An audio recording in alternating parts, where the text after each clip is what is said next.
Cara membiasakan hidup sederhana. Hidup sederhana bukan tentang kekurangan. Hidup dengan sederhana bukan berarti hidup tanpa hal yang disenangi, atau hidup dengan keterbatasan untuk bertahan hidup. Hidup dengan sederhana adalah gaya hidup yang hanya fokus pada hal-hal yang membuat bahagia, dan hidup hanya dengan hal-hal yang dibutuhkan saja. Tanpa harus terbebani dengan jadwal dan barang-barang berlebih yang sebenarnya tidak terlalu dibutuhkan. Menyederhanakan hidup akan membawa begitu banyak kebebasan, baik finansial maupun waktu, kedamaian dan ketenangan pikiran yang membahagiakan. Ada banyak cara untuk membiasakan hidup sederhana.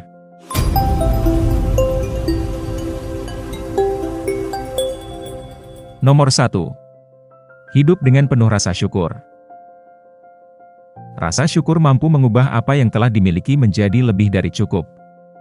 Alih-alih terus mengejar hal yang lebih banyak, lebih besar, lebih baru, dan lebih baik, rasa syukur akan menumbuhkan rasa puas dalam diri terhadap apapun yang telah dimiliki. Rasa syukur memungkinkan kita untuk melihat kebaikan dalam apa yang sudah kita miliki, sehingga mengurangi kecenderungan untuk terus merasa kurang atau tidak puas. Dengan bersyukur, kita dapat mengubah perspektif kita menjadi lebih positif dan merasa lebih kaya secara emosional, meskipun mungkin memiliki sedikit secara materi. Ini membantu kita menemukan kedamaian dalam keadaan saat ini, daripada terus-menerus berusaha untuk mencapai lebih banyak hal.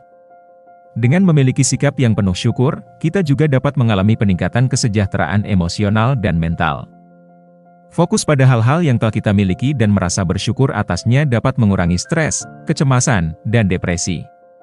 Selain itu, rasa syukur juga dapat meningkatkan hubungan sosial kita, karena orang yang bersyukur cenderung lebih mudah bersikap ramah, empatik dan peduli terhadap orang lain. Ini menciptakan lingkungan yang lebih positif dan mendukung bagi diri kita sendiri dan orang-orang di sekitar kita. Nomor 2. Jangan membandingkan hidup orang lain. Karena akan sangat sulit memulai hidup sederhana jika masih suka membandingkan hidup kita dengan hidup orang lain. Daripada sibuk membandingkan hidup Anda dengan orang lain dan melihat apa yang membuat mereka bahagia, lebih baik fokus terhadap diri sendiri dan lihat apa yang membuat Anda bahagia. Membandingkan hidup kita dengan hidup orang lain seringkali hanya menghasilkan perasaan tidak memadai atau tidak puas. Ini dapat mengarah pada sikap yang tidak sehat, seperti iri hati atau rasa rendah diri. Sebaliknya, ketika kita fokus pada diri sendiri dan mencari tahu apa yang benar-benar membuat kita bahagia, kita dapat membangun kehidupan yang autentik dan bermakna bagi diri kita sendiri. Ini melibatkan penemuan nilai-nilai dan minat pribadi kita, serta menghargai perjalanan dan pencapaian kita sendiri tanpa membandingkannya dengan orang lain. Dengan demikian, kita dapat menciptakan hidup yang lebih memuaskan dan memenuhi potensi kita dengan cara yang unik bagi kita. Ketika kita berhenti membandingkan hidup kita dengan orang lain, kita dapat membebaskan diri dari tekanan dan ekspektasi yang tidak perlu. Ini memungkinkan kita untuk hidup lebih autentik, mengikuti impian dan tujuan kita sendiri tanpa terpengaruh oleh apa yang dilakukan atau dicapai orang lain. Dengan fokus pada diri sendiri, kita dapat mengembangkan kebahagiaan yang berkelanjutan dan membangun kepercayaan diri yang kokoh karena kita memahami nilai-nilai dan pencapaian yang sesuai dengan kita secara pribadi. Hal ini juga membantu kita untuk lebih berterima kasih atas kehidupan yang kita miliki dan membuat kita lebih mampu menghargai perjalanan unik kita sendiri. Nomor 3. Tentukan prioritas. Hidup dengan sederhana berarti pertahankan yang berharga dalam hidup, dan lepaskan yang tidak begitu dibutuhkan. Karenanya, penting untuk menentukan tujuan, nilai, dan prioritas hidup agar dapat memilah mana yang harus dipertahankan dan mana yang harus dilepaskan. Menetapkan prioritas dalam hidup membantu kita untuk fokus pada hal-hal yang benar-benar penting dan berarti bagi kita. Ini memungkinkan kita untuk mengalokasikan waktu, energi, dan sumber daya kita dengan bijaksana, meningkatkan efisiensi dan kepuasan dalam hidup kita. Dengan mengetahui tujuan dan nilai-nilai kita dapat menilai apakah suatu kegiatan atau komitmen sesuai dengan arah yang ingin kita capai dalam hidup. Ini membantu kita untuk lebih mudah mengidentifikasi hal-hal yang perlu diprioritaskan dan hal-hal yang mungkin perlu dikurangi atau dieliminasi dari kehidupan kita. Dengan demikian, kita dapat hidup dengan lebih sederhana, fokus pada hal-hal yang benar-benar penting, dan mengurangi kebingungan serta kelebihan dalam hidup kita. Nomor 4. Belajar mengatakan tidak. Seperti yang dijelaskan di atas, menyederhanakan hidup berarti memutuskan apa yang paling penting dan apa yang ingin diprioritaskan. Jadi tentu saja yang selanjutnya adalah belajar mengatakan tidak pada hal-hal yang tidak sejalan dengan itu. Seperti, katakan tidak pada iklan-iklan yang menawarkan berbagai kebutuhan seolah mengetahui apa yang sedang Anda butuhkan. Padahal, Anda sendirilah yang lebih tahu mana yang benar-benar Anda butuhkan. Belajar mengatakan tidak adalah keterampilan penting dalam menyederhanakan hidup dan menjaga fokus pada prioritas kita. Ini melibatkan pengakuan bahwa kita memiliki batasan waktu, energi, dan sumber daya, dan bahwa kita harus menggunakan mereka dengan bijaksana. Dengan mengatakan tidak pada tawaran atau permintaan yang tidak sesuai dengan tujuan dan nilai-nilai kita, kita dapat menghindari terjebak dalam komitmen yang tidak perlu atau tidak bermanfaat. Ini memungkinkan kita untuk lebih berinvestasi dalam hal-hal yang benar-benar penting bagi kita dan meningkatkan kualitas hidup kita secara keseluruhan. Dengan demikian, belajar mengatakan tidak adalah langkah penting dalam proses menyederhanakan hidup dan menciptakan ruang bagi hal-hal yang benar-benar berarti bagi kita.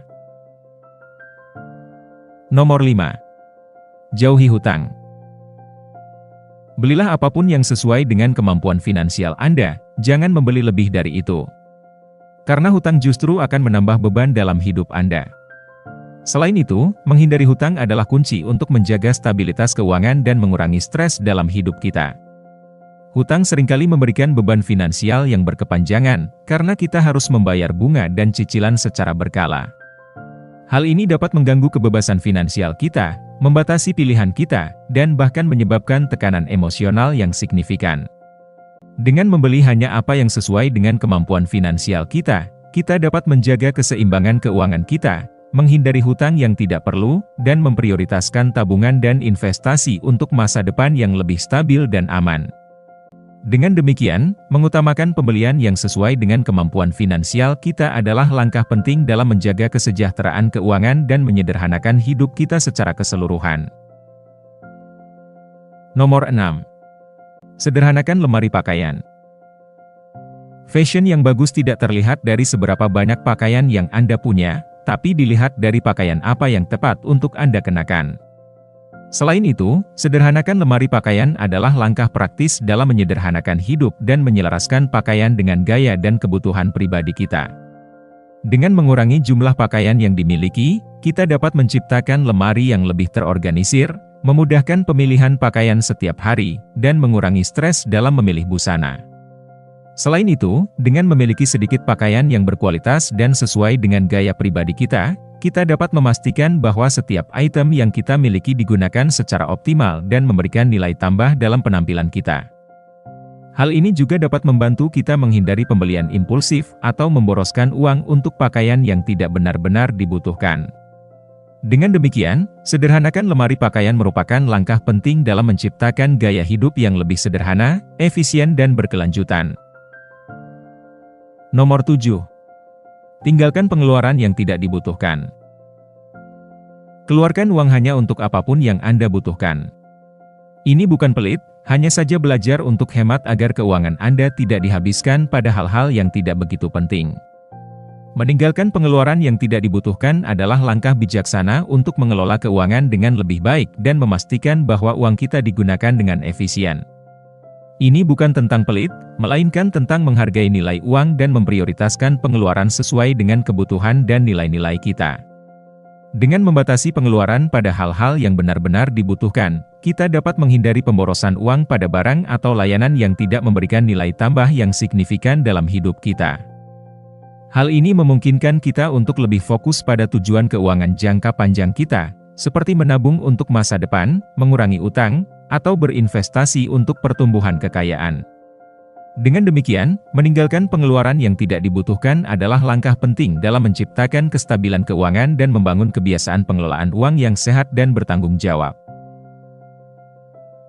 Nomor 8. Buat rumah menjadi lapang. Membuat rumah menjadi lapang bukan berarti mengeluarkan semua barang-barang yang dipunya. Hanya saja, cobalah pilah dari seluruh barang-barang yang ada di rumah Anda, mana yang berguna dan mana yang tidak berguna. Cobalah singkirkan barang-barang yang tidak terlalu berguna itu, semakin sedikit barang maka akan sedikit pula ruang yang dibutuhkan. Dan Anda bisa menggunakan ruang yang kosong untuk kebutuhan Anda yang lain. Nomor 9. Berhenti multitasking. Fokuslah pada satu tugas di satu waktu. Entah seberapa berbakatnya Anda dalam melakukan banyak tugas, Anda tetap akan terlihat lebih baik ketika fokus pada satu tugas yang ada. Berhenti melakukan multitasking adalah langkah penting untuk meningkatkan produktivitas dan kualitas pekerjaan kita. Fokus pada satu tugas pada satu waktu memungkinkan kita untuk memberikan perhatian penuh dan mendalam terhadap pekerjaan tersebut, sehingga meningkatkan efisiensi dan kualitas hasil akhirnya. Saat kita berusaha melakukan banyak hal sekaligus, kita cenderung kehilangan fokus, membuat kesalahan, dan membutuhkan lebih banyak waktu untuk menyelesaikan setiap tugas. Dengan fokus pada satu tugas pada satu waktu, kita dapat memaksimalkan potensi kreatif dan produktif kita, merasa lebih puas dengan pencapaian kita, dan mengurangi tingkat stres dan kelelahan yang mungkin timbul akibat multitasking yang berlebihan. Dengan demikian, berhenti melakukan multitasking adalah langkah penting dalam menciptakan lingkungan kerja yang lebih efisien.